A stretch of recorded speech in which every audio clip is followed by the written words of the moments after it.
We have a Fulbright scholarship program. As you all know, it's the biggest program in the world. It's in terms of the funding that we get. So that's good news, and I'm sure that makes all of you motivated to apply for this program. We have very talented students in Pakistan, and that's one of the reasons we send 180 students for Fulbright scholarship each year from our country. We have Miss Rita Akhtar here. She is the Executive Director for USEFP, or Education USA Pakistan. Ms. Rita has been heading USEFP as Executive Director since 2009. We also have Mr. Shahryar. He has done Masters in Economics. He is a Fulbright alumni. He went to Duke University, and currently he runs an organization named as Para Agro Limited.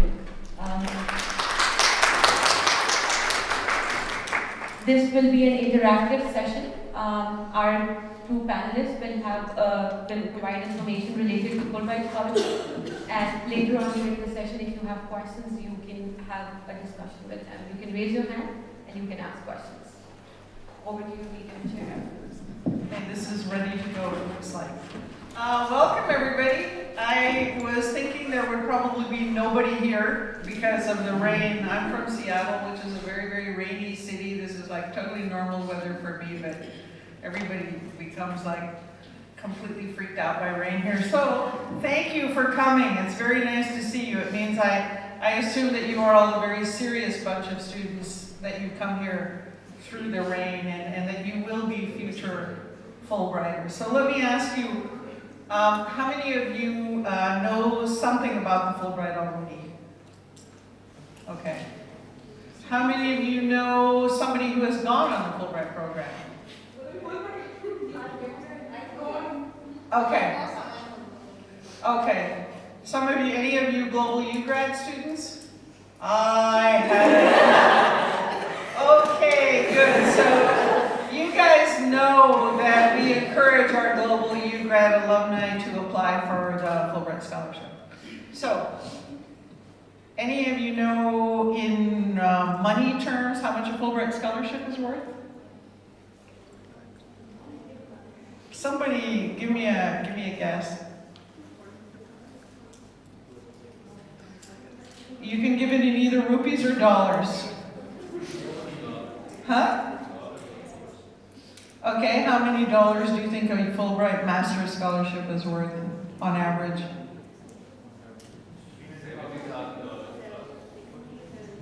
That'd be closer, that's the PhD, which is 5 years. Master's is about, but at least you know it's expensive. It's about like $120,000, okay? Shahryar, what's that in crores?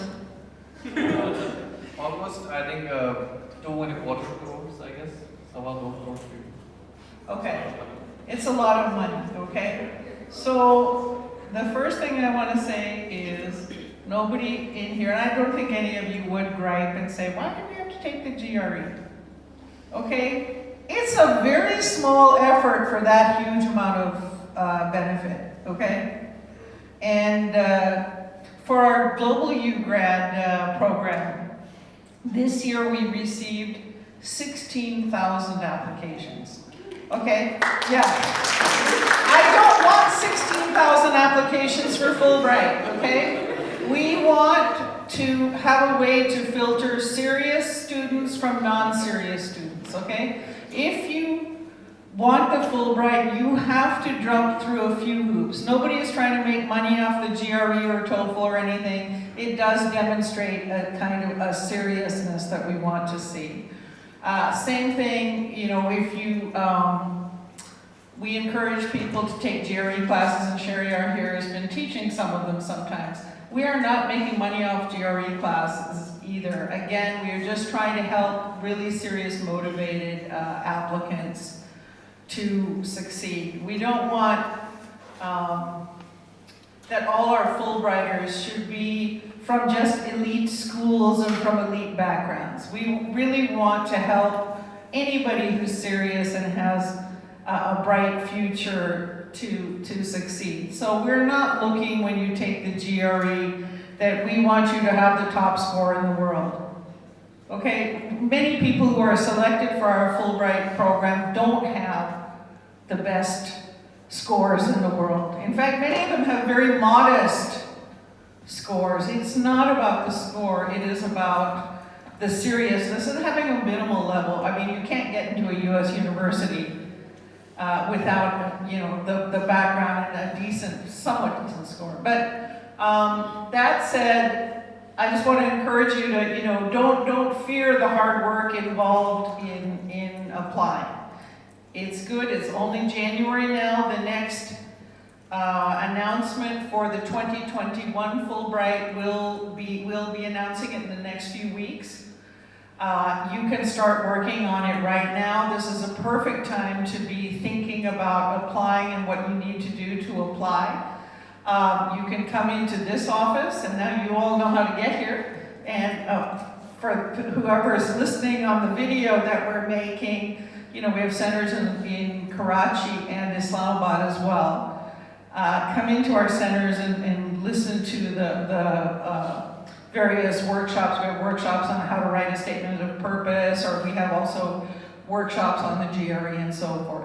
So take advantage of those resources, and now I will ask Shahryar to just talk about why you should apply, maybe. Thank you very much. And again, welcome to you all. मुझे भी कहना पड़ेगा because it's an effort to come in this weather. So thank you for coming. And this is actually the first step. You know, information gathering, having, you know, making your decisions on as much information as you have is always a good idea. So I'll just, you know, briefly tell you why the program is great. Not just that I went there, but what advantages it offers, and just briefly tell you about my experience. And then hopefully we'll, you know, we'll open it, you know, open the floor. So yeah, my name is Shahryar, and I actually went to the Fulbright Masters program way back in 2010. And I came back in 2012, so उस हिसाब से तो बाबा वाला हिसाब भी हो गया. So I actually, you have my older profile. I run my own company. It's called Harness Energy. Initially, I was in the family business when I came back. It's related to, you know, irrigation, pumping, diesel engines. But then I pivoted into renewable energy 4 years ago. And now our primary work is basically rural electrification. Off-grid areas and battery areas, primarily in South Punjab and Sindh. We offer very affordable and high-quality solar products to those households. And hopefully we will pivot into bioenergy as well very soon. So it's something that has been very close to my heart because Pakistan is an energy-starved country. You know, you've recently seen your power tariff go up again. So in rural areas, the scene is different. There's still like 20% of Pakistan who does not have electricity households. So anyway, that's what we do. And I can safely say that if I had not experienced the 2-year Fulbright journey, my career trajectory and where I am today and where I'm going would have been very, very different. So, and I think if I had to summarize the whole experience in a sort of one phrase, one liner, I think it's the biggest lottery you can have in terms of your career. It's the best possible program you can imagine. Awareness इसके बारे में भी इतनी नहीं है because usually our system is geared towards the British system, and we look at, you know, UK universities a lot, and you know US system से घबराते नहीं हैं, थोड़ा इतना पता नहीं होता. But if you regularly come to these sessions, you use USEFP's resources, and then hopefully when the application call comes in, you study this, you prepare for that. It would be time worth spending. So just briefly about my experience, I went in August 2010, but I started researching about Fulbright in about start of 2009. So maybe 18 months before I went, I started you know, attending one of these sessions. I still remember that I was just working. I finished my undergrad. I was working in my first job. And I used to take the bus to come to these sessions. Security wasn't that strong. So, but I used to come, I used to walk here, and we had sessions like this. Previous alumni would tell us what to do, how to apply, some guidance about the personal statement. And like Rita said, the GRE is a mandatory requirement. It's an entrance test of sorts. So I used to attend all these sessions, then I would go back, do my desk research on the internet. Google is probably the best resource online. You can get search for everything. And after that sort of accumulation of information, then I waited desperately for the application to open, and I applied in 2009, I think April, 4 months after doing all the research. And then in August 2009, actually because the application we chanti ho rahi thi, yeah, I think it was November 2009 that I found out that I'd gotten the scholarship. So really amazing to read that email. I still remember the feeling and everything. And I think November mein announcement hui hai, but usually the application cycle for the universities themselves is February and March. So university की confirmation होती है जाके 3-4 महीने बाद after you know that you got the scholarship. So I found out about that I got accepted into Duke, and really great news that as well, because it's a great campus, beautiful campus, and also very good academically. So, and then when I found out I had like 5-6 months in the meantime to prepare to give sort of क्या कहते हैं अपनी job पे मैंने उनको time दे दिया यार बस महीना डेढ़ मेरा रह गया, and then I just relaxed for 1 month before coming, and then had some last minute visa delays, but it does not happen, but first time application थी तो, and then I went in August 2010, and then I think the rest, as they say, is history, and it's continued on from then. Yeah, and that's just my brief. So let me jump in and say, I don't know if I'm not going to ask you to raise your hand, but I will say many people apply more than once. If you have applied in the past, don't be discouraged. It is there's an element of luck there. There are like about 2,000 applicants. And there are a lot of, there's a distribution of academic disciplines and so on. They can't all be engineers who go, etc. So you can have a bit of, you can be a great candidate and have a bit of bad luck. So you should not be discouraged. The work that you put in this year, if it doesn't work this year, it might work the year after. The second thing is, if you're not successful but you have a good application, in October, once you're informed whether you're selected or not, if you're not selected, you can come into our office and we will work with you to try to get you a direct admission to a university and try to help get you some funding directly from the university. Because American universities are looking for good students, particularly engineering students. I think they have some hope of placing people for masters. For the PhD, the HEC also has a PAC-US Knowledge Corridor scholarship, and if you're not successful for Fulbright, we will work with the HEC to try to get you that kind of a scholarship too. So if you're a serious applicant, it's not the end of the world if you make the application and you're not selected. That work can still be useful for your future. So. Again, just encourage you to do the work. This is step one. To be here today is great. What other? Maybe shall we take a question at this point? Is there anything else I need to? I guess I will say all disciplines are welcome. There is going to be the list of priority areas when the announcement comes out. For sure there'll be education, health, energy, water. Agriculture, thank you very much, yes. And a whole bunch of others. But basically the list of preferred areas is so long that everybody, we just encourage everybody to apply. That includes law students, it includes business students. Sometimes, people wonder, can we get an MBA on Fulbright? Absolutely, you can, provided you have a couple of years of work experience, etc. So, I encourage all of you. Oh, I guess the other thing I'd want to say is about 55% of our grantees right now are women, so I especially want to encourage women to apply, and I'm glad to see some here. And just to Rita, we should briefly touch on this, just to tell you what's in store, because this is just an information session, but why you should keep on going. अभी मुझे मुझे आप example दें, for example in Lahore, I just give this analogy to other people as well. फर्ज करें अगर आपने अपनी जॉब शुरू की है और आप अपना लाहौर में घर बनाना चाहते हैं, 10 मरले का घर बनाना चाहते हैं, कितना खर्चा आता है? 15, मेरे ख्याल 15 करोड़ तो शायद ना हो, लेकिन न्यूयॉर्क में पेंट हाउस शायद लेकिन बट आई गेस 2.5 से 3 करोड़ में 4 करोड़ में, और आपको 10, 12, 15 साल सेविंग करते करते लग जाते हैं। पर हमारा सारों का फोकस होता है कि यार घर अल्टीमेटली बनाना है, 40 साल पहले घर बना लिया तो दिस इज सक्सेस। 10 साल काम करते हैं ना, 15 साल काम करते हैं। तो अभी हमने क्या डिसाइड किया था कि एक्सचेंज रेट कन्वर्ट करके कि फुल ब्राइट मास्टर्स की वैल्यू क्या है, 2.25 crore.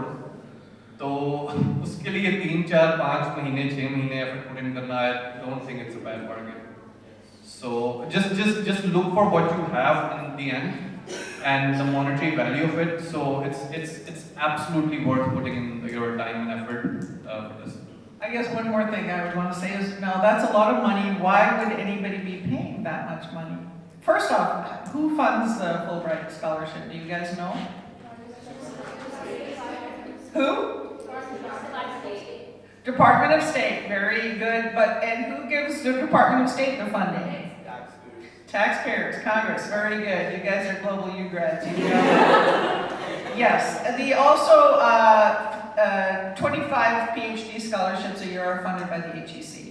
And if you are selected for the Fulbright HEC scholarship, it's exactly the same as the regular Fulbright scholarship. There's no difference in the placement, the rules, anything else. It's just the funding is different, that's all. So we're very grateful to our partners, the HEC, for that funding as well. Now, why would anybody be giving that funding? What are they expecting from you guys? Any idea? Just to serve the country, come back and serve the country. Sir, come back and serve the country. Yes, this began as a development program through USAID. Now it's not coming through USAID anymore. It's coming directly from Department of State.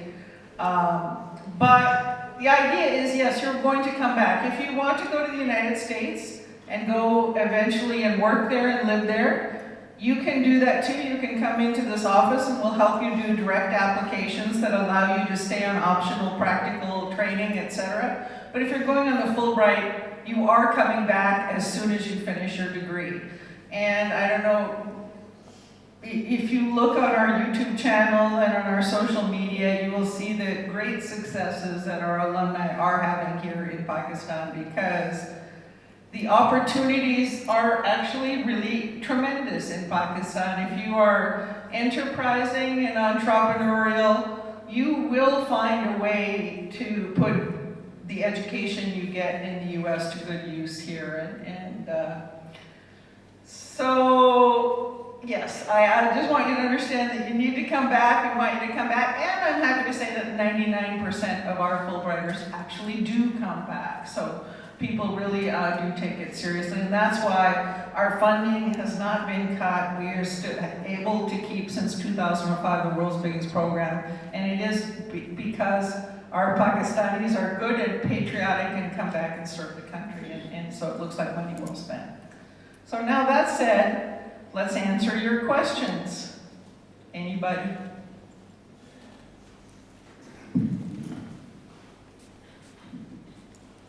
So one of my first question is that I'm not familiar with the deadlines yet. When will the Fulbright scholarships deadlines open, and as an estimate?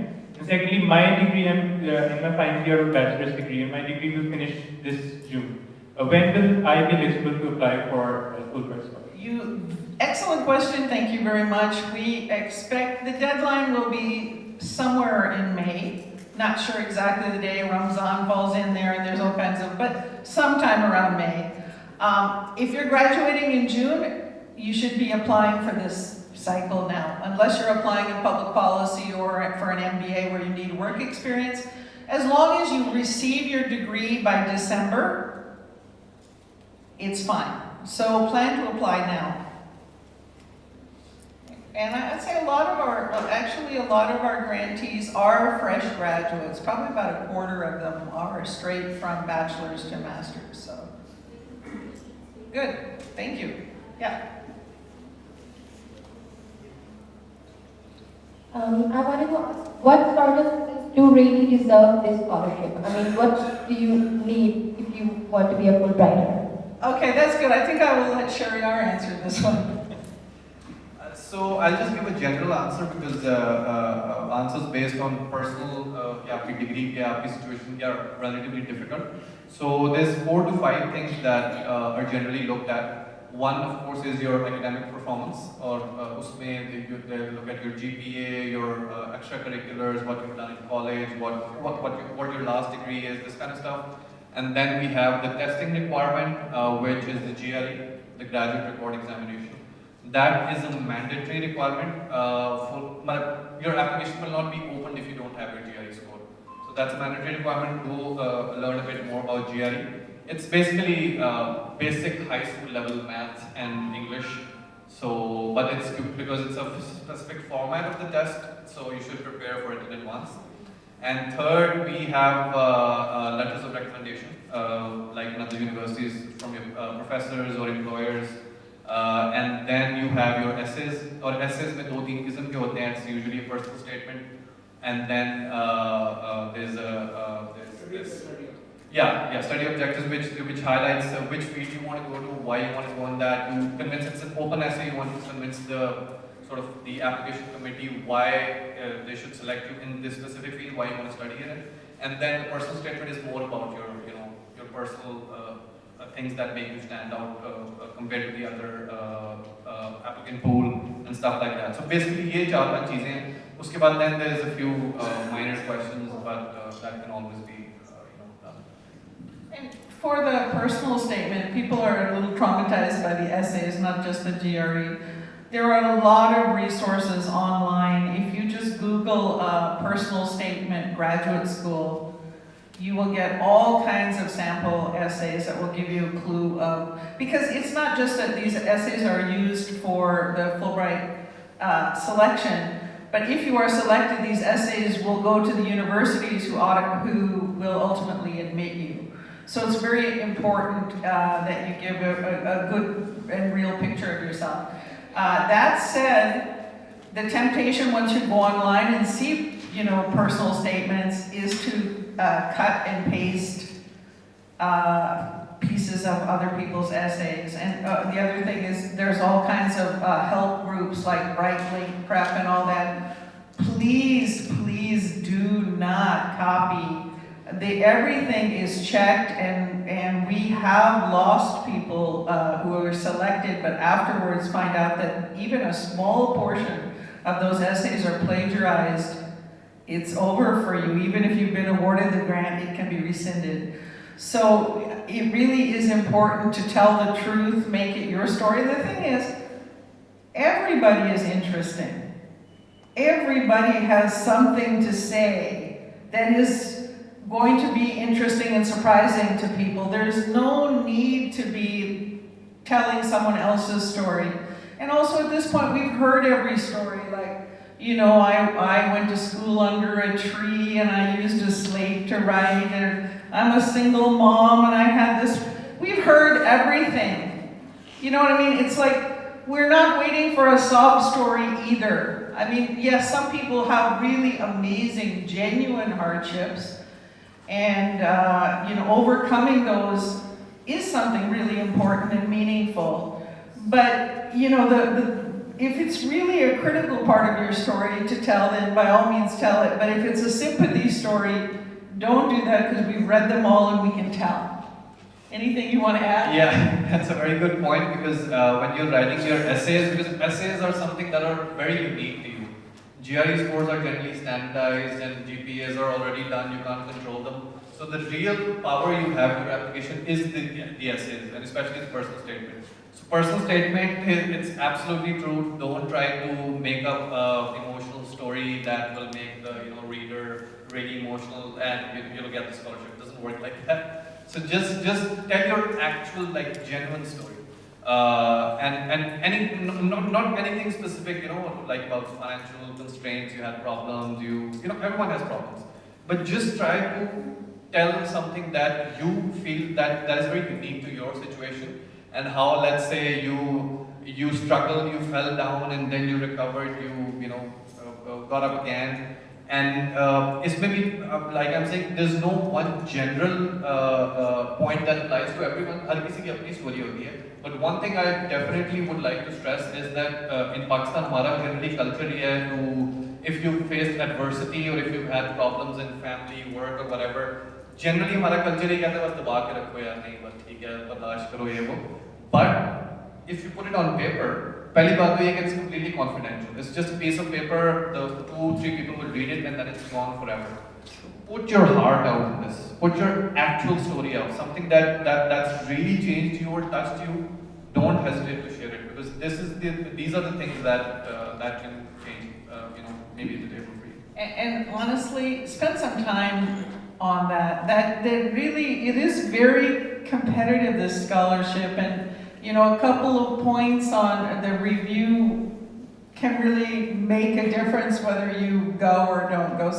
So don't turn in a first draft. I mean, I think the fact that you guys are here is a good indicator to me that you will use spell check, for example. I mean, you know what I mean? It's like, it's a big thing that you're applying for. Read it to someone, make sure, read it out loud, get feedback from people. Really put your best effort into it. Think about it for a while. What is the story you want to tell? Then on the study objectives are not a research plan. The assumption, if you're applying to a PhD program, is you have an idea of what you want to study, what you plan to do when you come back, some general interest you have. But you don't know enough yet, you're not educated enough yet to actually have a PhD dissertation topic. Nobody wants to see an actual research plan. The other thing for the PhDs, again, nobody is interested, do you have a list of publications? Unless it's something, really tremendously, in a really high level of publication. We really don't want to see, a list of publications that basically you paid to get into journals and things like that. So resist that temptation too. Yeah. So my question is regarding the placement process. So since I've been to UCAD, we don't really get to choose the university. So do we get to choose that in Fulbright or not? Oh, what a great question. Thank you.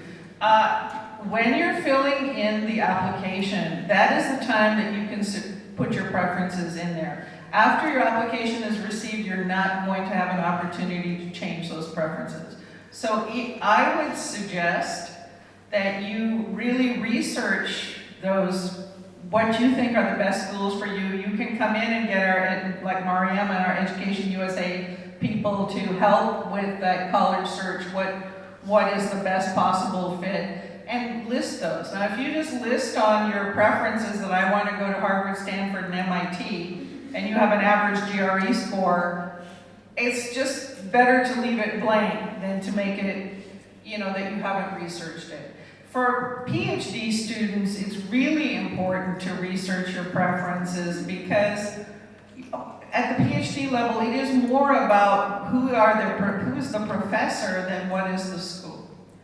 You need to read some journals in your field, see what writer, what researcher inspires you, where are they? Are they still there? Don't just assume that, because somebody was there 2 years ago, they're still there. But it's more of a personal connection to that department than it is at the master's level. So it's really important to research those preferences if you can. That said, if you leave it blank, and many people are selected having left it blank, our cooperating agency in New York called Institute for International Education, they have a team of placement professionals. They will make a 5-university submission plan, which will include a safety school, because you never know if you're going to get in or not, and a stretch school, and then some that look like pretty much the perfect match for your credentials. That submission plan will be presented to you for your approval, just to make sure that there isn't any big mistake on there or anything. And then when we get the offers from the universities, usually in April,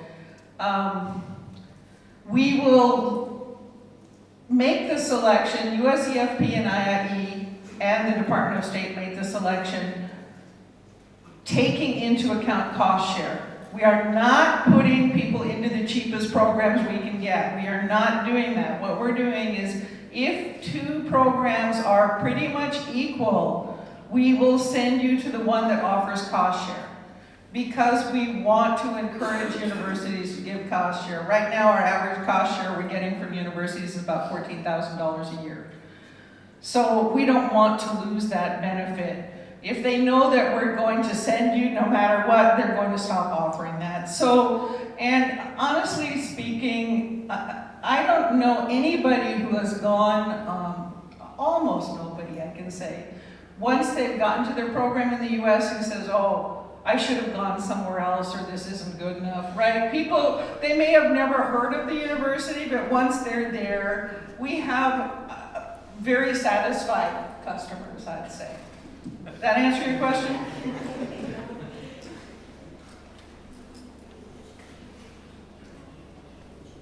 I have a question. I did my graduation in human resources, and I'm working on my own social initiative. I never did a job in human resources.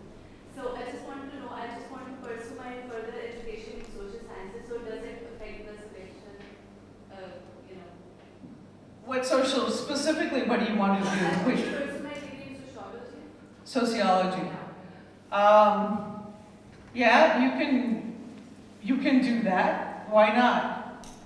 You just, yeah, but just work on the GRE and have a good, I think for sociology it's good if you can have a decent score on the quantitative section, and for sure you need a good score on the verbal section. I mean, the social science competition is tough, and I think those scores will really help you. And I'd say that if for anybody who's doesn't have a great GPA, then the test score becomes more important. You have to show somewhere that you're a good student.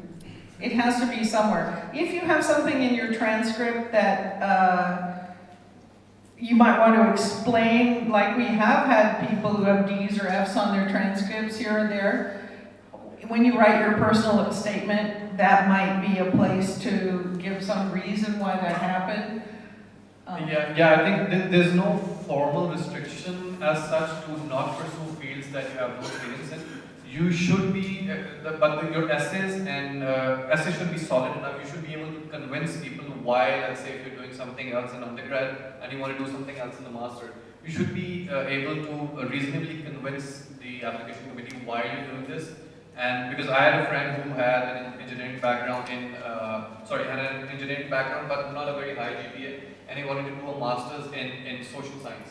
So he just took my recommendation. I was like, sure, if you have an essay that's good enough that tells you why over this last few months or years you want to pursue this field, that I don't think there's a formal restriction. No, there isn't, but I was going to say it's a lot easier to go from engineering to social science than from social science to engineering, okay? You have to show that you have the background to do whatever's required. If you can show that, then there's no restriction.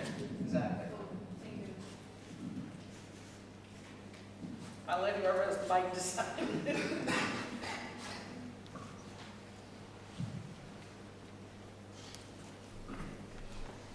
So I have two questions.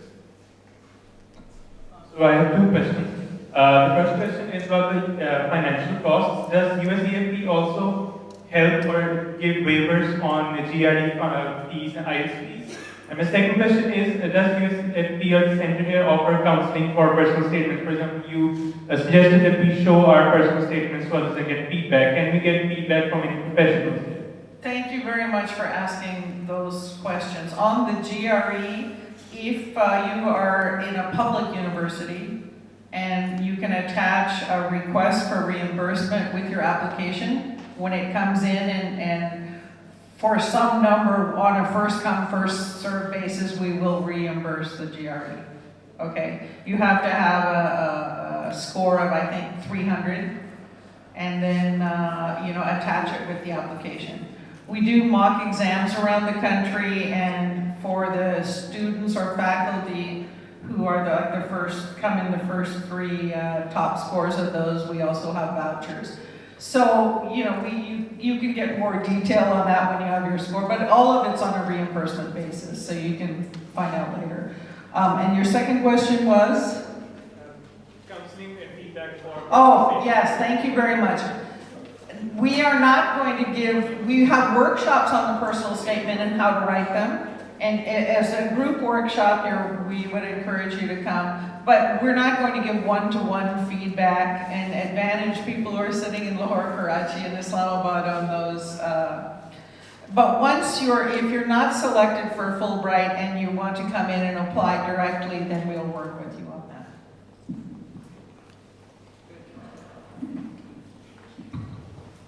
First of all, thank you for keeping a balance for master's and PhD, recommendations and things. My first question is, how many people here are for PhD? Because I see more of master's students, so that I can then talk to you guys later. Yeah, that's great. Secondly, my major is in development economics, and I have served the education administration for a decade almost. And right now, I'm on a career break for a year to prepare for my PhD scholarship. And that I want to do in education policy or education management. But I have not studied any courses of education. So, I mean, do you think it is okay to apply for a PhD in education despite the fact that my academic background is not at all from education? But I've got the professional experience in education. I think it's perfectly okay to apply. I mean, yeah. You're in development economics. Huge part of development is education. I think you can link those two together and stretch it to cover that for sure. Yeah. And just, look at the kind of programs that are offered in that and see what the requirements are. I mean, do a little research online and see which places match your particular credentials best, and do put those on your preferences. And good luck. Yeah, here.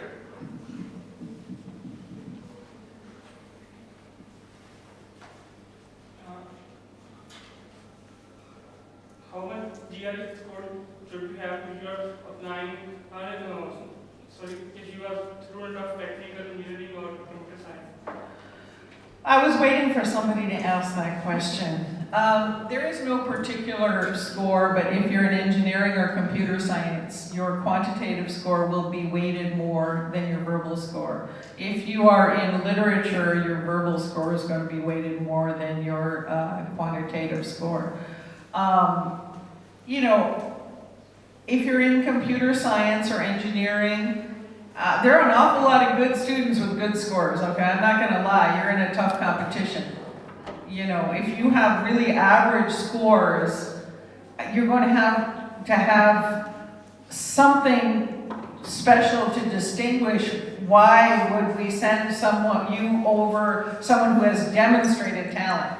Now, there can be reasons, and we don't send people just based right on how good their scores are. But, at the same time, it is a merit-based scholarship, so you have to justify why your scores are not as important as somebody else's on it. And also, even though the scores are not the only part of your application, but it is one of the most important parts.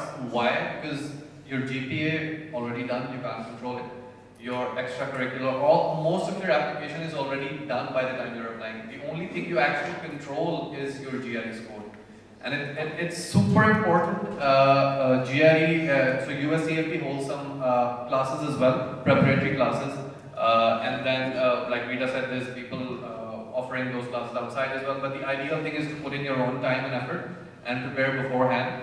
And GRE actually, it varies from subject to subject, but for your specific case, I think anything that involves technical education, engineering, maths, computer science, physics, you should have a very good math score. So 170 is the total, and it should be in somewhere about the 90th percentile for math if you want to get into a good school. And I'm talking about like middle tier school. If you, let's say, hypothetically talk about the top 5, 6, MIT, Stanford, 170 out of 70, you'll probably the 100th percentile to get in there. And universities generally also advise on this. Universities, you should also check the individual university's admission page to see what their minimum GRE requirement is. Let's say, for example, if you get a 165 in math GRE out of 170, and there's 5 universities that you want to apply to which income minimum 167, they might not even open your application if you get a 164, 165. So it's a very important overall assessment कि अगर आपका GRE score थोड़ा सा हल्का आ गया, to let go of your main target universities and target it for the, let's say, 20 to 50 tier schools, or maybe you apply next year. So you have to keep a very good balance, because obviously everyone wants to go to a good school, but again, अगर आपका GPA 3 है और आपका GRE score अच्छा नहीं है, तो आप चाहे हार्वर्ड लिख दो, चाहे जो मर्जी लिख दो, it's no point. So it should be a reasonable, you know. But I'm happy to say some of our most successful alumni are not necessarily those who went to the schools that you've heard of. It is not about that. Honestly, all of the schools that we're sending our Fulbrighters to, they are great schools. We're not sending anybody to low number university. So,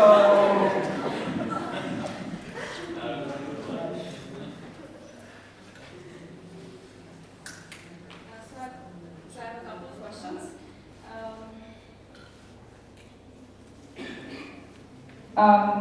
So do you prefer those students who are like financially more strong, financially more not that strong? Is that some sort of like you prefer students who are applying from like rural areas, for example, or some backward areas than the major cities? Secondly, when is the latest you can give the GRE before the application closes? Thirdly, do dual nationalities, which are not like US, Pakistan, but they're like, for example, Canadian or UK, do you like accept applications from them as well? that's a lot of tough Yes. questions. The answer on the last one is yes, you can be a dual national, but not a US dual national. Some preference is given to people who have not had the opportunity to travel outside of the country or study outside of the country. So, Study or travel? huh? Study or travel? Well, study, particularly to study. The question about preference on rural areas or non-elites is a really good one. One reason we have so many global UGrad students here today is that that program has really been focused on reaching outreach to areas, students who are not mostly from LUMS or from IBA or from NUST, you know. We make a real effort to try to include those. Zishan at the back here travels around the country doing GRE workshops all over in public universities. We try to give a little bit of recognition that it is very, very difficult to get selected from Fulbright if you're not coming from the best schools in Pakistan. This foundation is not strong here in a lot of the areas, but the people are still amazing. And the ones we have selected who come from disadvantaged areas have really shown in America given the opportunity. So, you know, still, it is a merit-based program. We're not looking at people's income. There's no place on the form that it says put income. If we look at it, we're just looking at if you're coming from a less elite, less advantaged university, that is an extra hurdle that somebody has had to cross. And honestly, if I see, for example, a GRE score from someone who's come from Mehran University that is as good as a LUMS GRE score, that tells me that that person is pretty talented, because the kind of preparation you get is honestly much less. So it is about trajectory and your potential and what you have managed to achieve with the obstacles you have. But the answer is still, it's merit-based. Most of our Fulbrighters have more advantages than not. Okay, so we are working hard to try to give it balance. But no, I would not be making your decision about whether to apply or how to apply using that as a criteria at all.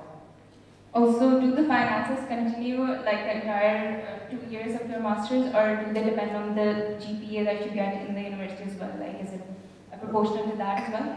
No, it's 100%. If you are funded from Fulbright, we pay for everything, including your computer and your airfare and your insurance. Yeah, health insurance, tuition, everything. So, like I said, everything is paid for.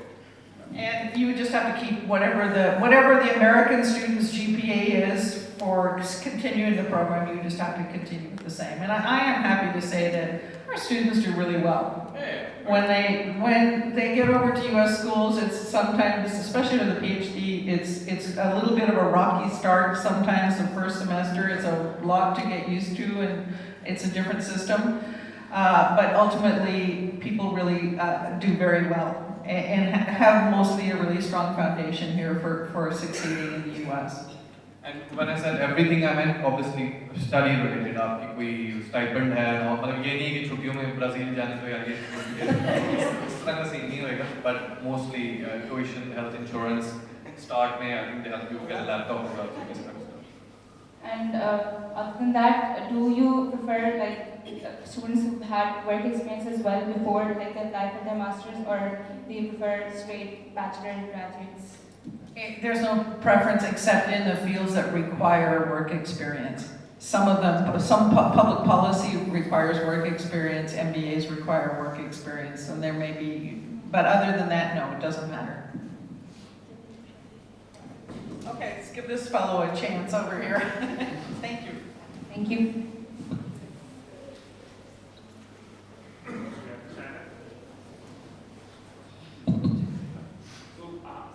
I wanted to know that there is this, I wouldn't call it conjecture, but it's a very strong conjecture that there is a percentage attached to every element of your application. So GRE has a fixed percentage, LOR has a fixed percentage, and your GPA has a fixed percentage. If you could comment on that, because I want to know because there are things that I can't control. I can't control the GPA is gone now. So just to get a very concise idea on what differentiates between someone who gets it and someone who doesn't get it. Because the US system, it has got lot to do with you cracking the system itself. And someone who knows the system inside out has a very good chance of doing that. So if you could comment on that. Secondly, who sits on the decision committee? Because it is someone, because that's also given There's a lot of scholars, Dan and Brightwing Prep and all of that, that's giving all kinds of insider stories. I don't work for them. So, I just because there has to be some sort of entry coming, you can't be so broad that, there are, but we do review them every year. I mean, whatever we just did last year, it's not necessarily going to be exactly the same this year, because we're always trying to improve the process and make it, more fair. It's not easy to identify merit. And if you honestly try to do it, it's really difficult. You have so much diversity in Pakistan, people coming from such different, how do you judge one person's application against another without some criteria? I mean, I think I can fairly say, without giving too much away, that we are trying to look at applicants who come from really advantaged backgrounds a little bit more against each other than holding them in competition with someone who's had a lot of disadvantages. We're really trying to get diversity, regional diversity, economic diversity, gender diversity, all of that in our processes. We're always fiddling with them to try to make it a little bit more balanced. So some sort of competitive activity. Well, not exactly, but we do consider it. But I think what Shahryar's point, the things you can control in your application are your GRE prep and your essays. Those are two things you can control easily. I mean, by hard work and effort. And if you do well on those two things, there's no reason that you won't at least get through the screening. Because those are big parts of the application. They're not small parts. Okay, but if you have a low GPA, not an average GPA, but if you have a low GPA, then you have a real hurdle to cross, okay? Then you have to really distinguish yourself in some way. But if you have a good GPA, not a great GPA, then you should be working on getting a great GRE score, because that will lift you into the competition. And it basically comes down to those 5-6 things that I answered. Someone asked the question that what should we do, like, it's your GPA, GRE, essays, extracurricular, these 5-6 things that you usually have when applying to university. So is there a fixed percentage of that percentage? No, absolutely not. We do not have quotas, and honestly, it's against Fulbright policy to have any kind of quotas. We don't have quotas, but we just have awareness that we want the benefit of Fulbright spread throughout the country. No, I'm not talking about Right. I'm talking about the certain elements of your application having a very fixed percentage. Like NOR is going to come that much, your essay, your GRE score is going to come that much. That's what I'm talking Well, there are some fixed percentages, but they're not. But it's like I said, we change them every year based on experience, and you can't game it. I mean, the best way, it's not the right way to look at it. Like, how can I game this? You know yourself. If your GPA is not good, then you have to get a good GRE score. There's no way you're going to get selected with a low GPA and a low GRE. That is not going to happen. Because you won't get admission in a U.S. university. You have to find a way to prove, that you are a good bet. We don't want to send people who don't succeed. So you can yourself look at it and say, would I give this person a scholarship? Read it yourself critically and say, what are it? But the good news is we sent plenty of men from elite backgrounds who are not the top scorers in anything. And so everybody should feel that if they give it, the real hard work, that there's a chance to succeed. Balanced diet, protein B, carbs B. Don't ask for the fixed questions of protein you should have, but it's, No, it's a good question. It's a good question. And just so we have to finalize our programs and universities before mine? No, you do not have to. I suggest that you will write a better application, you'll write better essays if you look at what are the programs in your field, what are they offering. If it looks like you've researched your field, it will look better to the committee who's reading it. So, always good to try. Yeah, I think you had your hand up for a long time. Over here, this lady over here. Oh, well, next. Oh yeah, you too. Okay. You're next after. Thank you, sir. So, I think I have a question on the behalf of all UGrad fellows. So, how much impact UGrad program on Fulbright program? Because many seniors who went to United States on UGrad, so they are easily accepted by good Russian, German universities. They apply for Fulbright, but sometimes they don't know what criteria or what impact UGrad have on Fulbright application. So, Well, because you encourage the people who have not traveled, so here, for the Global UGrad, I am happy to say that we have about, right now, 60 Global UGrads who have gone on to be Fulbrighters. That's a pretty good number, okay? So you guys have every reason to be hopeful. And the UGrad competition is a tough competition. So if you got through that one, you have a good chance of getting through the next one. But, again, it is a tougher application, okay? It is harder to get selected. You have to put real effort into it. It's not going to come, it's not a lottery. I mean, you feel like you won one when you get this grant, but it is not a lottery. You really have to put the hard work in. And also, I think for those who haven't gone on Global UGrad, don't feel that you're being left out. मतलब इनको कोई हम tag लेने मिलनी होना ही है, because the advantage that they will have is they've already gone through an application process that is slightly similar. That's the only advantage. I think maybe the higher number that went on Fulbright, 60 people were Global UGrad. So only because you've gone through a similar application cycle.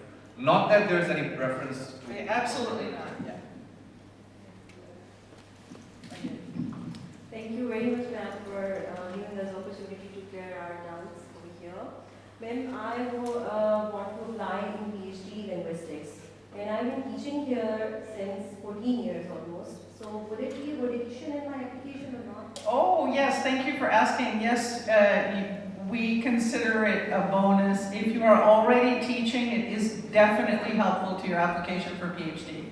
The goal of the PhD program is particularly, the reason HEC funds are a big part of our PhD program is to get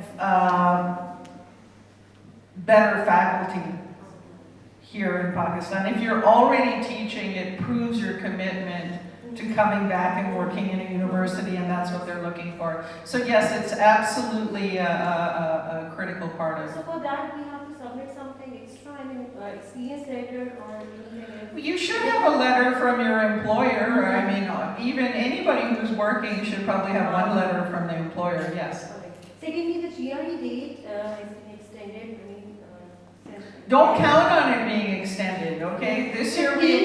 June is the new date. Application deadline is 15th May, so... No, we have not announced the deadline. It depends on the holidays and all kinds of things. What happened this year while we extended the deadline was we had to close our testing in Karachi because we had to shift our office. And it couldn't get done in time and so on and so forth. We don't anticipate problems like that, inshallah, this year. So you're gonna try to get, if not the scores attached with the application, you have to at least have sat the exam before you submit the application. Thank you. Whether you receive the scores is a different thing. Thank you so much. Thank you. Okay. Sorry. My name is Shaman Mohsin. I think I don't make it. I have an engineering background, and I have a question related to that as well, because I have 3 years of experience in the field. So how would that project in my application? And also my second question is, there are 2 sets of experiences I have. There is one particular experience regarding my field, and there is that diversified experience, different social interactions, different social initiatives, and one my own enterprise. So what should be I focusing on while writing my essay? What kind of set I should be focused on so that will look like good for that? Okay. So I think generally speaking, the idea is that more experience, more initiatives, more social interactions, all sorts of stuffs are obviously better than no extracurricular and no interaction. Obviously, that's the advantage. But you know how much of an advantage that is, that's difficult to say. But it's always good to point it out in the application. You can just write it down. The impact that those things had on your personality, on your leadership, and you maybe put in some certificates as well. So it's always helpful. And when it comes to GRE preparation, I think GRE preparation is completely independent of all that. So GRE score is how you prepared and how you performed on that specific day, even though you might have done debating for 10 years or whatever, but GRE score is a completely different thing. And for engineering, if you have an engineering background and you're planning on applying to engineering further on as well, so again, really good scores in the mathematical part, and usually I think when the application comes out, USEFP mentions the minimum GRE score that you need, so you can always have that in mind. The priority areas, and if your work links to those, energy, water, etc., that's also a bonus. All right, we'll take 3 more questions, then we'll be done. Okay. Over here, I guess, and then you're next. I see you too. So, my question is that I have been to UGRED as well. So, the personal statement I wrote for the UGRED is I wrote my goal that I want to pursue in the masters. So, I just want to ask, when I will be writing the personal statement for Fulbright, can I use some lines or the crux or the main idea from that personal statement, or would that be considered as plagiarism? That's a great question. That's not plagiarism. You can copy yourself. It's fine. But I would say that you've probably grown and changed a lot since then, so I would say throw that out and write a new one. No, but if I want to pursue that that goal that I mentioned in my UGRED application, can I? Yes, of course, of course. Good, thank you. Also some advice, so if you wrote that application, if you write something you got selected, great. But if you revisit that after 6 months, 2 years, you'll realize you might need to make a lot of changes and you want to make changes. So that's just always good. And yeah.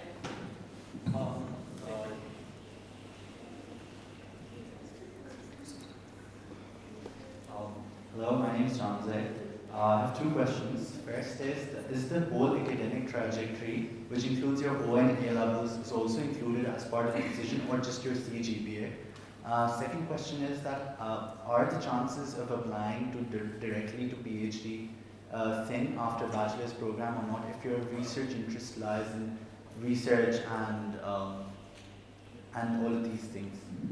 Okay, great questions for applying directly for the PhD. No, you can only get one degree on Fulbright. If you really want to do a PhD, then do a master's here and apply later for the PhD program, and hopefully we'll still have the world's biggest program and it'll still be around. I don't know, you sometimes this is here now, this opportunity, we don't know 2 years down the road, will it? Hopefully it will be.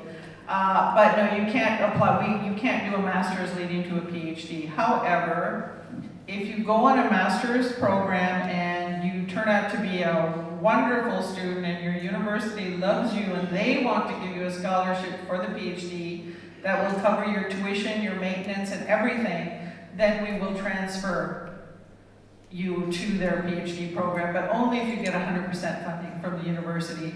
So, if you're optimistic, you can do that. And I've already forgotten what your first question was. Is the whole academic trajectory evaluated in the decision? Oh yeah, no. Whatever you did in high school, we don't. Don't attach whatever prizes you won or whatever. We don't care. It's about your university degree. Two last questions.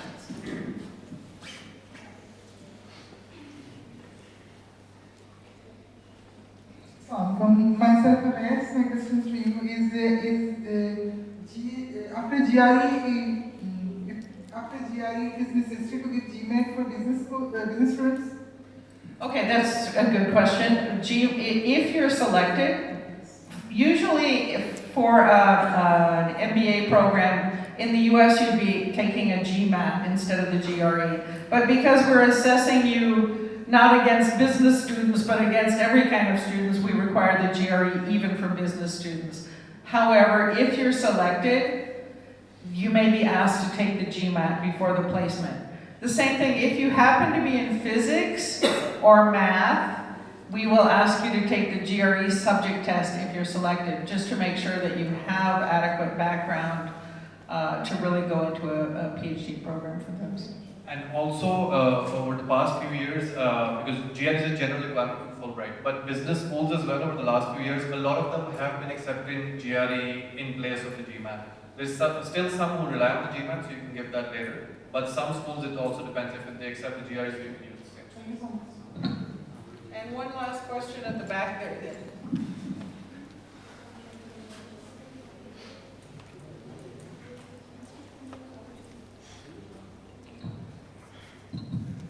So my question is regarding the visa policy. Like I and my fellows just can't come back from the States, and so I just want to ask about the visa policy. That how will the J1 status work for us, and what will the restriction if you are looking for any further PhD, like the one you said later, PhD after your MS? I'm just amazed that we got all the way through, and the last question is the visa question. I think we have actually covered everything now. Thank you very much for that question. I'm sure it's on many people's minds.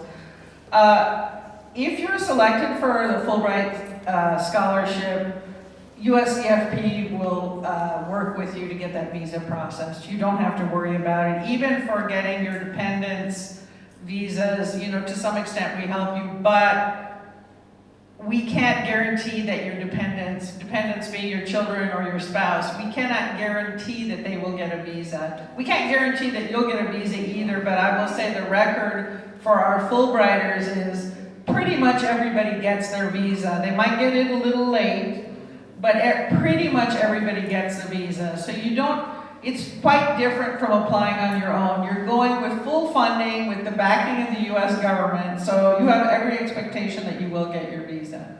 Sorry, but I guess we confused with my question. I was more concerned with the probation, like 2-year, 1-year probation on J1 status. That's really. Oh, after coming back? Yeah.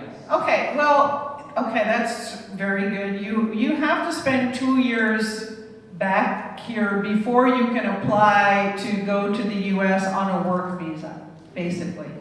You can go back as a tourist, you can go to a conference, you can even go on an F visa if your sponsorship is transferred to a PhD program from a master's program. You can do that too. Eventually, when you come back to Pakistan, you'll still have to spend 2 years here before you can go on a work visa. Okay? But yeah, it's pretty liberal. Like, just for clarification, that 2 years span will start like after coming back? After coming back.